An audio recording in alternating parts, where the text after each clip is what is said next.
G0GLG M0OXF in the group returning. Yeah, okay, fine business. Thanks very much, Hamish.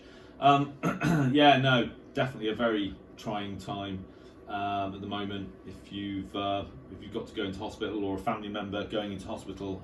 Last year, my business partner, who's I was about to say he's an elderly gentleman, but actually he's very young. He's 67.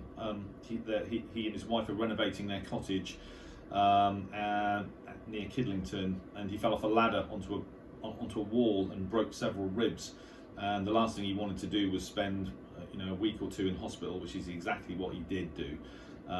Fortunately, he didn't contract COVID whilst there, and has made a sort of full recovery. But absolutely, so feel for you, Chris, and Nigel, obviously you with your mum, so hope everything's going to be okay. Interestingly, I myself received a text from my doctors from my surgery on yesterday morning, asking me to inviting me to book an appointment for a COVID vaccination. I know what you're all thinking. OMG, he's far too young to be on the list for that yet, but I've actually got very mild psoriasis, and very mild indeed, but because it's an autoimmune condition, it's on the list of medical conditions that allows you to put you ahead of the queue effectively. So I've got that booked for Monday afternoon. It's almost certainly going to be the Oxford vaccine, which means that there's a chance I could be feeling pretty rough for a couple of days afterwards. So I've warned everybody, family and work, etc. But hopefully I won't have a sort of very negative reaction to it. But good to get it done, and I've really got no choice, because I've got to, when all the travel restrictions are lifted, I've got to travel for my job. So I'm pretty sure that without a vaccination, I won't be able to. So yeah, it still feels like strange times, but hopefully there's light at the end of the tunnel. Yeah, just going back to you, Tim, with your SDR and sort of calibrated S meter. Yeah, it'd be interesting to get a second set of reports, Tim, on your with your SDR, just out of interest to see where we really are in terms of signal strength. Right, without further ado, I'll pass it on to Chris, G6LRY from M0OXF in the group. Mike 0 Oscar X-Ray Fox, Golf 6 Lima Romeo Yankee returning to the group. Okay, thanks Clint. Right, yeah, carrying on with S meters and calibrated S meters, etc, etc. When it comes to giving a report, it's quite straightforward to give a report over 5 and 9.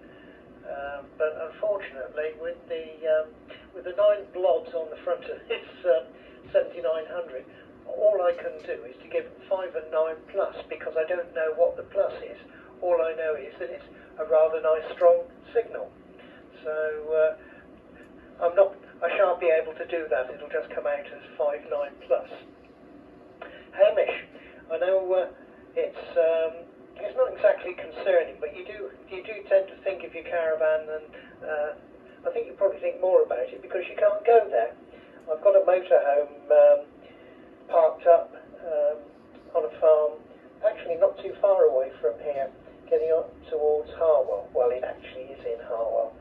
And I've not been able to get up to it. It's out of MOT, it's out of tax. All I can do is to declare SORN and hope that there comes a time when I can get the work done. I'm still waiting to hear if the manufacturers are going to honour the 10-year body warranty, seeing as though it's not had its annual inspection.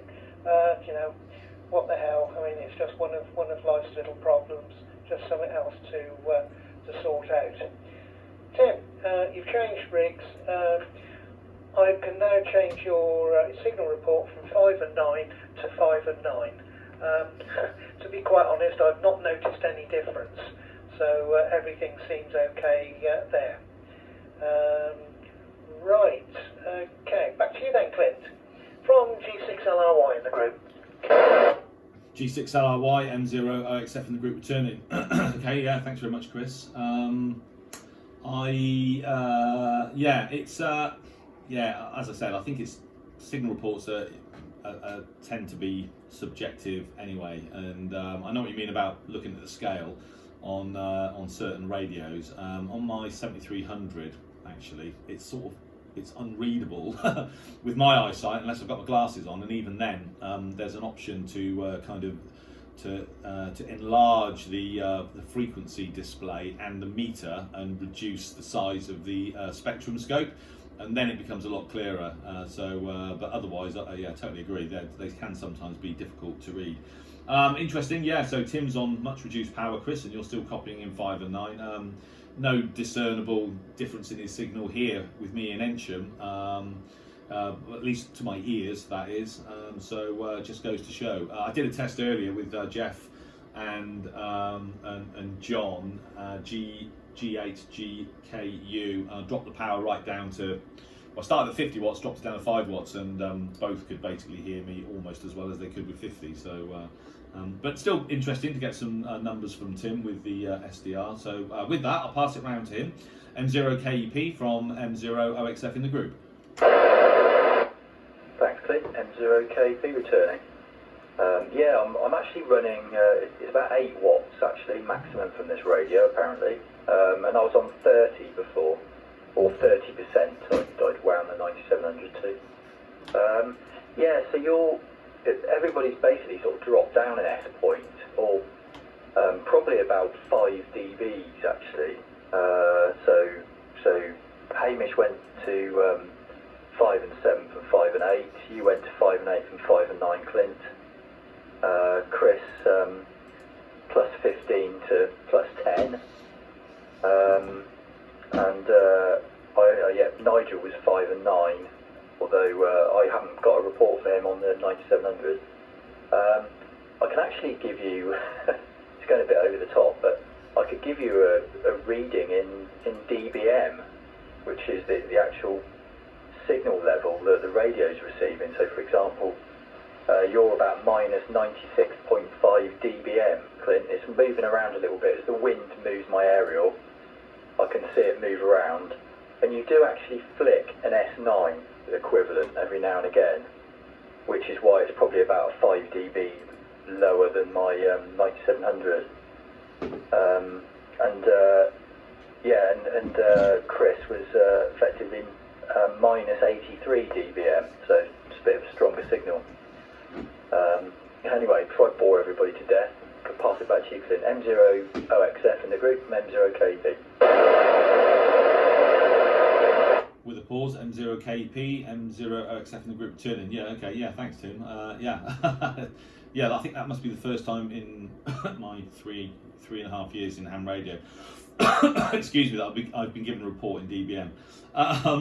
Yeah, it's I'm actually looking at my antenna now, because it is actually quite low to the ground. It's on a sort of 5 meter telescopic aluminium sort of pole, and the tip of the antenna is probably, but it's down halfway down the garden, attached to a fence. So it's certainly not an optimum arrangement, as none of my antennas are really. I'm sort of wondering how much better my signal would be if I could get this antenna above the apex of the roof. I'm sure that would make much more of an improvement than cranking up my power a few more watts. Yeah, and obviously with my end-fed wire for top band and 80 meters having sort of collapsed in the high winds a couple of nights ago, I've actually got quite a lot of work to do rebuilding that antenna. But I've decided that I'm going to to rehash all of my antenna systems at my home QTH in Ensham when the weather gets better, and sort of do it properly, because we've only been here just over a year, and I set everything up quite quickly, and it's not really very optimal, particularly when weather conditions are more sort of towards the inclement end rather than good weather. So definitely need to increase the height on my 2 meter 77s vertical. Okay, I'll pass it back round to Nigel. If you're still there, Nigel, hope you are. G0CQZ from M0OXF in the group. Yeah, M0OXF in the group, G0CQZ. Right, okay, well thanks everyone for the good wishes regarding Mum. Yeah, I think she's put it through now. She had an operation yesterday, This is a demonstration yesterday. I was told that someone would give me a call, let me know how things are getting on. And even by the time the finished, I still haven't got a discernible answer. I had to phone switchboard, and first of all was put through to Banbury Hospital, and oh God, trying to get through to the right department was a nightmare. But eventually I did, and managed to speak to the nurse that's dealing with her, and yeah, she was a bit sort of drowsy again this morning. But she had an operation on her neck because she had a stroke. That was the root cause of everything, and it was due to an artery in the neck was partly blocked. So they've cleared that out, and hopefully she won't have any of those issues again. But anyway, it's going to be a bit of a process, even when she comes home, I think. So I'll going to have to. Well, it's a good job I'm retired because I can dedicate time to her now and sort out any little things that she needs sorting. Okay. Chris, be interested to know. I've also got a motorhome which I've not seen for nigh on 2 years. I dread to see it, to be honest, because it's kept on a farm like yours, and it's under trees, and I've got this horrible dread it's going to be almost all green. You know, it's going to need one hell of a power wash next time I see it. Yeah, mine's on sawn at the moment. But the frustrating thing is, I have to carry on insuring it. I wanted some insurance, but the insurance company that I've been dealing with, I said, look, if you've got like an insurance that I can have, because I'm not going to do any miles, I just want to insure it against fire and theft, basically. Oh no, we can't do that. So I've had to insure it as normal, with minimum miles. Anyway, I don't know if you've had a similar problem with that, be interesting to know. Tim, yeah, your first time I heard you, your signal was it's normal 5 and 9 plus 40, but on your SDR there it's down to 5 and 9. Perfectly readable, but a little bit of sort of background hiss there, but no problem at all. Yeah, I had a little bit of problem in the wind the other night. Well, not a huge amount. The DX Commander collapsed slightly, just a couple of sections came loose and it collapsed down. It didn't actually fall down, but it was still erect, but about 2 sections shorter than it should have been, with all the wires all loose and that sort of thing. So I had to spend about an hour the following day just sort of re-erecting it and getting it all tightened up again. But that was the only damage, touch wood. No other damage to the fences or anything like that, so it was pretty good. I don't know what the strength the wind got up to the other night, but it kept my dog awake and he kept on barking at it, which was keeping me awake, so not a very good night all in all that night. Okay, back to you, Clint, M0OXF, G0CQZ. With a pause, G0CQZ, M0OXF in the group returning. Yeah, okay, thanks Nigel. Yeah, all copied. Yeah, it's funny, isn't it, how a vertical antenna with a bit of wind causing it to wobble can make it collapse. I had exactly the same thing at my old QTH, which was also in Ensham. I don't know if some of you remember that when I first got licensed 3 years ago, I already owned an ELAD FDM Duo, which is a 5-watt SDR transceiver, and I used it on SSB, but nobody could hear me, and so I started using it on FT8. And I bought a vertical antenna from eBay, a Eurocom SEX80, which is kind of like a wide band vertical in sort of telescopic sections with no downplane. The downplane was effectively the coax on the shielding on the coax. And I got a guy who lived around the corner who works for Oxford Aerials to put it up, and I think he charged me about 100 quid or something to put this thing up, which was great.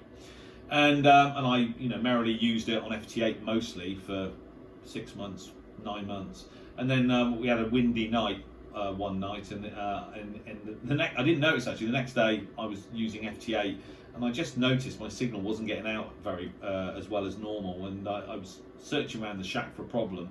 Anyway, eventually I went outside, looked up, and two of the telescopic sections had collapsed, and I had to phone this guy and get him to come out again, and pay him 50 quid to take it all down, fix it, and put it back up again. So because I didn't have even if I had a ladder tall enough, I certainly wouldn't wanted to get up a ladder that high. It was literally bolted to the end of that house near the apex of the roof. So that's not for me. So yeah, it is amazing how easily these verticals, with a bit of wobble, can collapse with a little bit of wind. Okay, with that, I'll pass it back up to the top of the shop, which is Hamish, G0GLG from M0OXF in the group. From G0GLG in the group with that short break. It's your signal, Tim. It's the same as Chris now, because you're on the low power. There is no